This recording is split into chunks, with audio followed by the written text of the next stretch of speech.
હાલ ગીર સોમનાથની ચૂંટણી બાદ દિનુ બોગા સોલંકી અને કલેક્ટર બંને ચર્ચાનો વિષય બન્યા છે। કલેક્ટર દિગ્વિજયસિંહ જાડેજાનું નામ સરકારની ગુડ બુકમાં છે, તો દિનુ સોલંકીનું નામ માથાભારે વગદાર અને કોડીનાર પંથકમાં એક ચક્રી શાસન ચલાવતા નેતામાં નામ સામેલ છે। ગીર સોમનાથના કોડીનારમાં ભાજપની ભવ્ય જીત થયા બાદ દિનુ સોલંકી અને કલેક્ટર દિગ્વિજયસિંહ જાડેજા વચ્ચે આક્ષેપ પ્રતિ આક્ષેપની લડાઈ શરૂ થઈ અને આ વિવાદ હવે રાજકીય ગરમાવો અને સૌથી વધુ ચર્ચાનો વિષય લાવ્યો છે।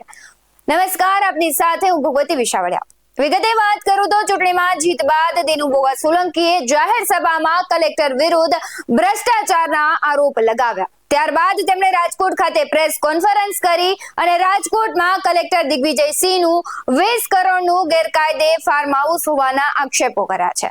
આવા એક કરતા વધારે આરોપ દિનુ બોગા સોલંકીએ લગાવ્યા છે, ત્યારે હાલ બંને ટોક ઓફ ધ ટાઉન બન્યા છે। લોકમુખે ચર્ચાઈ રહ્યું છે કે દિનુ સોલંકીને દુખે છે પેટ અને કૂટે છે માથું, એટલે કે વર્ષ 1976 થી ચાલતા દીવ, ઉના અને દેલવાડા મહાજન પાંજરાપોળ ટ્રસ્ટની કરોડો રૂપિયાની કિંમતની 320 એકર જમીન દિનુ સોલંકીના કબજામાં છે તેવો આરોપ છે। ત્યારે આ જમીન અંગેની ટોચ મર્યાદાની અરજી ઉનાના નાયબ કલેક્ટરે 4 જાન્યુઆરી 2025 રોજ નામંજૂર કરી હતી, જેના કારણે આ 320 એકર જમીન ખાલી કરવી પડે તેવી સ્થિતિ સર્જાઈ છે।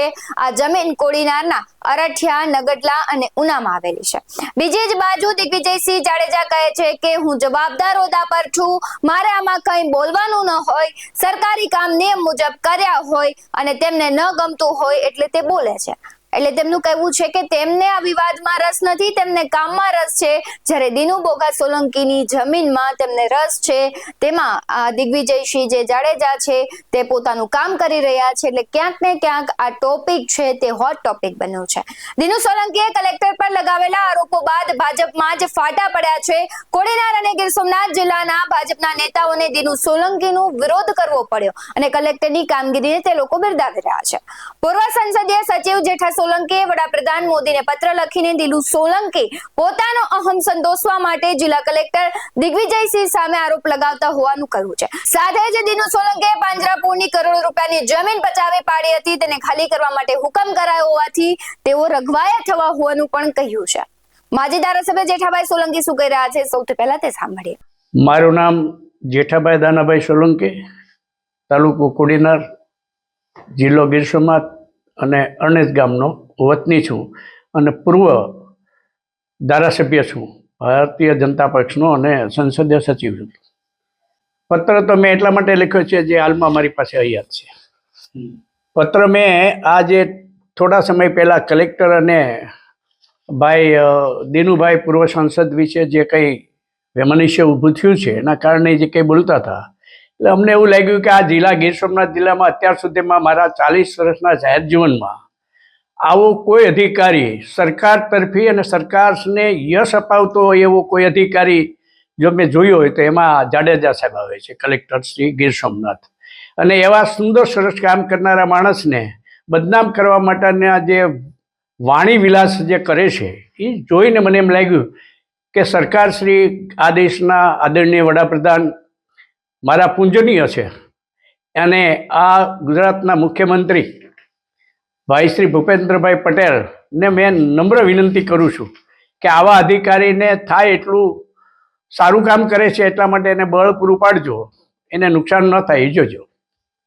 એ તો એ પોતાના પગમાં બળે છે એને ડુંગરે ચડવાની વાત કરે છે, એને ખરેખર પોતાનો ઇતિહાસ તપાસવો જોઈએ। 1984માં આ વ્યક્તિ, હું જાહેર જીવનમાં આવ્યો એટલે અમે એને જાહેર જીવનમાં અમારી સાથે આવ્યા છે, ત્યારે એની શું સ્થિતિ હતી ને અત્યારે શું સ્થિતિ છે એની સરકાર દ્વારા જો તપાસ કરવામાં આવે, ઊંડી તપાસ કરવામાં આવે તો એ બોલે છે બધું સાબિત થઈ જાય। એટલે એને જે કંઈ સરકારશ્રીએ, કલેક્ટરશ્રીએ કંઈક, મને એવું મેં સાંભળ્યું છે કે પાંજરાપોળની જે જમીન છે એ ખૂબ મોટી જમીન છે અને એ જમીન એને પોતાના નામે લઈ લીધી છે। એના ઘણા બધા પ્રશ્નો હશે અને એ સરકાર હવાલે મૂકવાની કલેક્ટરશ્રીએ જે કર્યું છે, એટલે ઘણા લાંબા સમયથી આ ભાઈ કલેક્ટરની વિરુદ્ધમાં બફાટ કરે છે।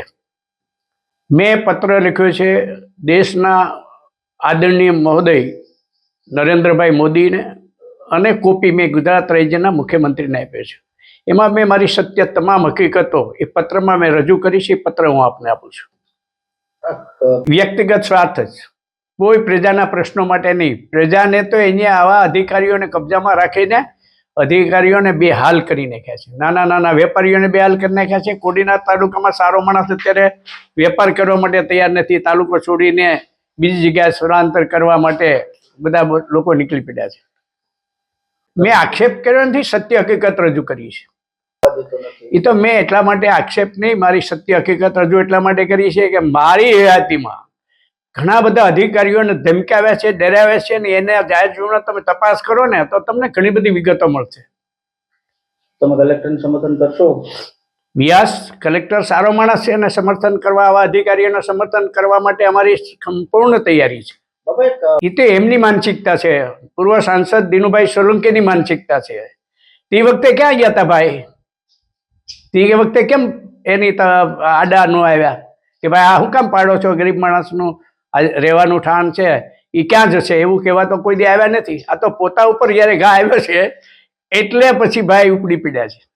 સરકાર પાસે શું માંગણી કરશો? સરકાર પાસે તો હું એટલી જ વિનંતી કરું છું, આદરણીય નરેન્દ્રભાઈ મોદી, અમિતભાઈ શાહ સાહેબ અને આ મુખ્યમંત્રી ગુજરાતના ભૂપેન્દ્રસિંહભાઈ પટેલને, કે આવા સનિષ્ઠ અધિકારીઓ અમારી દ્રષ્ટિએ સારા અધિકારી છે, આવા સારા અધિકારીને રાખશો તો સરકારની વાહવા થાય છે અને વધારે વાહવા થશે. એમાં કોઈ શંકાને સ્થાન નથી. જે પ્રમાણે ધારાસભ્ય જેઠા સોલંકી કહી રહ્યા છે કે દિનુભાઈ સોલંકીની માનસિકતા અલગ છે, તેઓ જ્યારે સોમનાથમાં ડિમોલેશન થયું ત્યારે ક્યાં હતા? જો તેમને સામાન્ય પ્રજાની પડી હોય તો તેમને ત્યારે સામે આવવું જોઈતું હતું અને તેમના ઇતિહાસ તપાસવાનું પણ કહ્યું છે. સમગ્ર મામલે બક્ષીપંચ મોરચાના ઉપાધ્યક્ષ ભીખુભાઈ ગોહિલ શું કહી રહ્યા છે તે પણ સાંભળ્યું. ભીખાભાઈ કાળાભાઈ ગોહિલ, ગોહિલી ખાણ મારું ગામ છે, પૂર્વ સરપંચ અને હાલ ભારતીય જનતા પાર્ટીના બક્ષીપંચ મોરચાના ઉપાધ્યક્ષ ગીર સોમનાથ જિલ્લા પાર્ટીમાં કામગીરી કરું છું. સત્યતા તો એવી છે, ગુજરાત સરકાર અને દેશના સન્માનીય વડાપ્રધાન શ્રી, પબ્લિક હોય કે રાજનેતાઓ હોય, જે લોકોએ અનલીગલી જે જમીનો પચાવી પાડી છે, અનલીગલી દબાણો કર્યા છે, તેને ખાલસા કરવા માટે સરકાર સતત પ્રયત્ન કરી રહી છે. ત્યારે કોડીનારના પૂર્વ સાંસદ દિનુભાઈ સોલંકી, જે તેમની પાંજરાપોળની જમીન છે તે પચાવી પાડી છે, તેના ટૂંક સમય પહેલા માનનીય કલેક્ટર દિગ્વિજયસિંહ જાડેજા સાહેબ અને તેમની ઓફિસો દ્વારા જે ખાલસા કરવામાં આવી છે તેનો રાજદેશ રાખી ને આ માણસ છે અત્યારે કલેક્ટર ઉપર ગંદા આક્ષેપ કરે છે તેવું અમારી જાણમાં આવેલું છે. અમે કોડીનાર તાલુકાની અંદર રહીએ છીએ ત્યારે આપણા મીડિયાના માધ્યમથી કહેવા માંગુ છું કે આ માણસનું ઘણા લાંબા સમયથી એક હતું સક્રિય શાસન આ કોડીનાર તાલુકાની અંદર અને જિલ્લાની અંદર ચાલી રહ્યું છે. આ માણસે તેમના મળતિયા અધિકારીઓ પાસે તાપ દબાણ વંશમાં લાવી અને ખૂબ મોટી મિલકતો 2 નંબરની બનાવેલી છે ને પોતે ચોર કોટવાલે દંડે તેવી અખત્યાર નીતિ જો કરતા હોય તો આપના મીડિયાના માધ્યમથી હું એ કહેવા માંગુ છું કે ગીર સોમનાથ જિલ્લાના કલેક્ટર ગાયકવાડ સરકારથી અત્યાર સુધીની કામગીરીમાં અમે આવા કલેક્ટર ક્યારેય જોયા નથી ને જોશું નહીં એવી અમારી આસ્થા છે. ના ના, આ તો બધી જૂઠ વાતો હોય એવું મને લાગે છે. આ દેશના સન્માનીય વડાપ્રધાન અને મુખ્યમંત્રી શ્રી ભૂપેન્દ્રભાઈ પટેલ જ્યારે એક આસ્થાનું મોટું સ્થાનક છે ભગવાન સોમનાથ દાદાનું, એના સાનિધ્યની અંદર જે અનલીગલી જમીનો પચાવી પાડી છે તેને ખુલ્લી કરવા માટે જેના મોતના મલાજામાં આવીને એક સરાહનીય કામગીરી કલેક્ટર સાહેબે કરી છે, ત્યારે દિનુભાઈ એવું બતાવવા માંગે છે કે નાના માણસોના ઝૂંપડાઓ પાડી નાખ્યા છે. તો ભાઈ ઝૂંપડા પાડી નાખ્યા તો ત્યારે તને સામે આવવાની જરૂર હતી ને. અત્યારે તને ઝૂંપડા પાડી નાખવાની વાત આવી છે, અત્યારે તમને ભ્રષ્ટાચારી લાગ્યા છે. તો સાહેબ તો ઘણા સમયથી ગીર સોમનાથ જિલ્લાની અંદર ફરજ બજાવે છે, તો રાતોરાત તમને ભ્રષ્ટાચારી કેમ થઈ ગયા?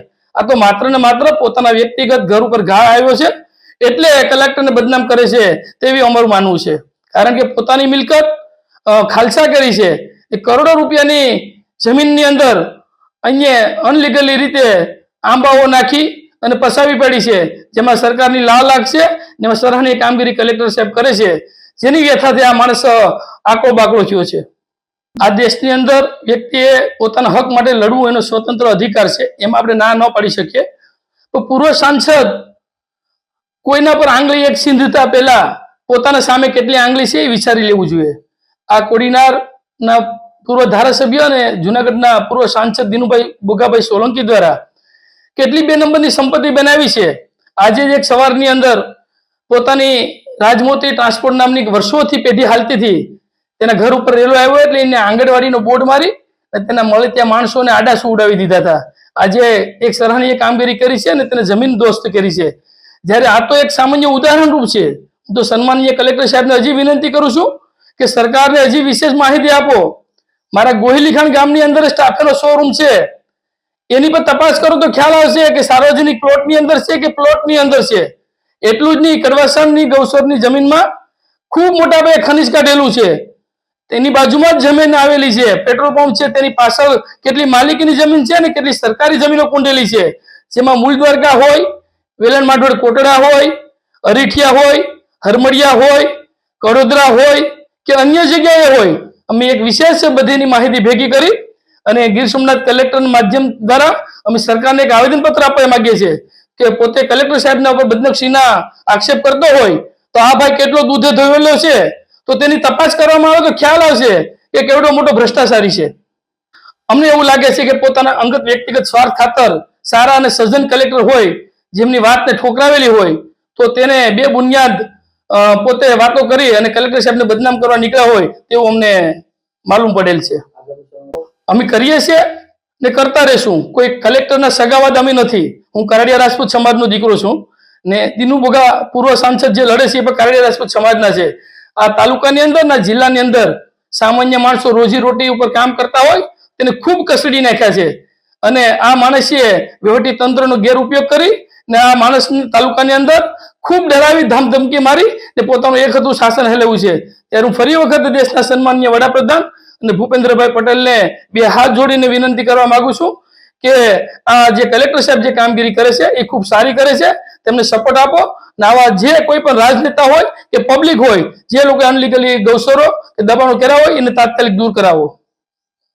ભીખુભાઈ ગોહિલ છે તે કલેક્ટરને સાથ આપતા તેમણે કહ્યું છે કે દિનુ સોલંકી કલેક્ટરને બદનામ કરવા માંગે છે. તેમણે આક્ષેપો કર્યા છે ત્યારે દિનુ સોલંકીએ પાંજરાપોળની કરોડોની જમીન પચાવી પાડે જે કલેક્ટર દ્વારા ખાલસા કરાય છે, તેને લીધે કલેક્ટર પર આક્ષેપ લગાવવામાં આવ્યા છે. ત્યારે ગઈકાલે જિલ્લા કોંગ્રેસ પ્રમુખ કરસન બારડે પણ દિનુ સોલંકી જમીન મુદ્દે વિરોધ કરી રહ્યાનું જણાવ્યું હતું. હાલ ગીર સોમનાથમાં જમીન વિવાદને લઈને વાતાવરણ ગરમાયું છે. પીએમ અને સીએમ સુધી વિવાદ પહોંચ્યો છે. ત્યારે હવે જોવું રહ્યું કે આ મામલે સરકાર શું એક્શન લે છે. આવા જ વધુ અહેવાલો સાથે ફરી મળતા રહીશું. તમે અમારી YouTube ચેનલને સબસ્ક્રાઇબ કરવાનું, અમને Facebook અને Instagram પર ફોલો કરવાનું ભૂલશો નહીં. બાકી નવી અપડેટ્સ મેળવવા માટે આપ જોતા રહો BS9 TV ન્યૂઝ. નમસ્કાર.